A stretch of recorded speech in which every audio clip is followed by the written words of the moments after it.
নমস্কার বন্ধুরা, আজ বানিয়ে নেব এই যে দেখছেন বিট আর গাজর নিয়ে নিয়েছি। বিট গাজর দিয়ে নতুনত্ব একটা রেসিপি, ফুলকো ফুলকো কচুরি। খেতেও দারুণ, আর যারা একদম বিট গাজর খেতে চায় না তারাও খুবই পছন্দ করবে। প্লিজ পুরো ভিডিওটা দেখার জন্য অনুরোধ রইল। এখানে বিট গাজরটা আমি একটাই নিয়েছি, আপনারা উপকরণ বাড়িয়ে নিতে পারেন। এটাকে আমি কেটে ধুয়ে নেব। কড়াই কিছুটা আমি জল দিয়েছি, এর মধ্যে কেটে ধুয়ে রাখা বিটগুলো দিয়ে দিলাম। এরকম সাইজের আমি কেটেছি। এবার এর মধ্যে অল্প পরিমাণ ছোলার ডাল আমি ভিজিয়ে নিয়েছিলাম, সেটা আমি দিয়ে দিলাম। তারপরে অল্প পরিমাণ লবণ দিয়ে দিলাম, ভালো করে মিশিয়ে নেব। এই ছোলার ডালটা দেওয়ার কারণে এই পুরের বাইন্ডিংটাও ভালো হবে আর কচুরিটা খেতে আরও ভালো হবে। এখানে এটাকে আমি সেদ্ধ করে নিলাম মিডিয়াম আঁচে। এমনভাবে জলটা দিতে হবে যেমন সেদ্ধ হয়ে যায় আর এরকম শুকনো শুকনো হয়ে যায়। এবার এটাকে নামিয়ে ঠান্ডা করে গ্রাইন্ড করে নেব, আর আপনারা শিলনোড়া বেটে নিতে পারেন। পুরের মশলাটা বানিয়ে নেব। কড়াইয়ের মধ্যে দিয়েছি মৌরি আর জিরে, শুকনো কড়াই মিডিয়াম আছে, এটাকে নেড়ে ভাজা করে নিলাম। এবার এটাকে নামিয়ে ঠান্ডা করে ঘুরিয়ে নেব। ডোটা মাখানোর জন্য এখানে 2 বাটি আমি ময়দা নিয়েছি একটা বোলের মধ্যে। এবার এর মধ্যে দিয়ে দেবো 1 চামচ চিনি, দিয়ে দেবো স্বাদ মতো লবণ, আর এখানে আমি জোয়ান নিয়েছি, জোয়ানটাকে একটু হাত দিয়ে দলে দিয়ে দিলাম। 2 থেকে 3 চামচ আমি রিফাইন্ড অয়েল দিলাম। দিয়ে ভালো করে শুকনো উপকরণ ভালো করে আগে হাত দিয়ে দলে দলে মেখে নেব। আমার চ্যানেলে আপনি যদি নতুন হয়ে থাকেন প্লিজ আমার চ্যানেলটি সাবস্ক্রাইব করবেন, আর পাশে থাকা বেল আইকনটা পুশ করে দেবেন আমার নতুন ভিডিও পাওয়ার জন্যে। ফেসবুক পেজ থেকে যদি দেখে থাকেন প্লিজ আমার ফেসবুক পেজটা ফলো করে দেবেন।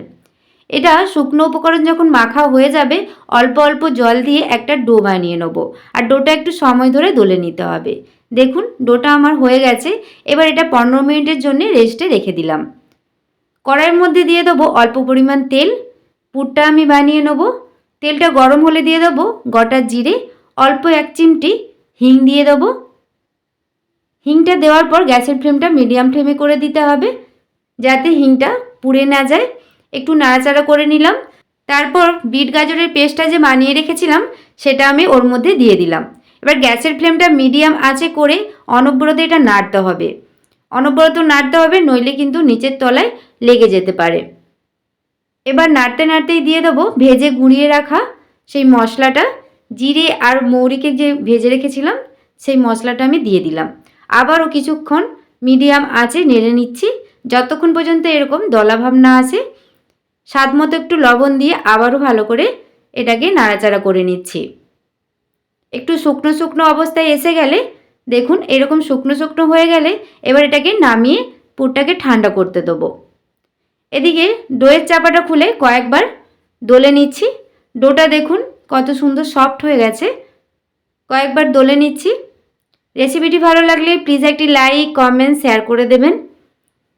এবার লেচি করে নেব। লেচিগুলো সাধারণ লুচির থেকে একটু বড় বড় করে লেচিগুলো কাটবো। এইভাবে আমি সব লেচিগুলো কেটে নিলাম। এবার ওখান থেকে এক একটা করে লেচি নিয়ে এভাবে আমি হালকা করে খুঁড়ি বানিয়ে নিলাম। তারপর বিট গাজরের পুরটা যে বানিয়ে রেখেছিলাম সেখান থেকে অল্প পরিমাণ এভাবে নিয়ে তারপর ভালো করে মুখটাকে আটকে নিতে হবে। দেখুন যেরকম আমি করছি, ভালো করে মুখটাকে আটকে নিয়ে হালকা হাতে একটু চেপে দেবো। গোল করে একটু ঘুরিয়ে নিচ্ছি। হাতের মধ্যে একটু তেল লাগিয়ে নেবেন, সুন্দরভাবে এই লেচিগুলো রেডি হয়ে যাবে। এইভাবে আমি প্রত্যেকটা লেচি রেডি করে নিচ্ছি। দেখুন এইভাবে আমি সবগুলো বানিয়ে নেব। এখানে সবগুলো বানিয়ে নেওয়ার পর এক একটা করে লেচি এবার বেলে নেব। তার জন্যে বেলুনি কাঠির মধ্যে একটু তেল লাগিয়ে নিয়েছি। এবার এক একটা করে লেচি পাতলা লুচির মতো করে বেলে নেব। হালকা হাতে বেলতে হবে, নইলে কিন্তু পুরটা বেরিয়ে যাবে।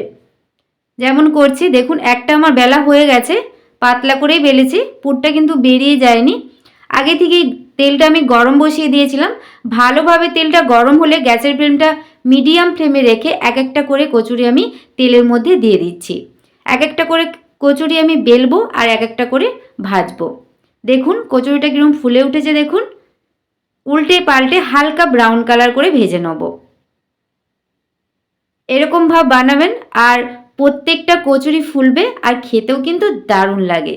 একটা আমার ভাজা হয়ে গেছে, কত সুন্দর লাগছে দেখুন।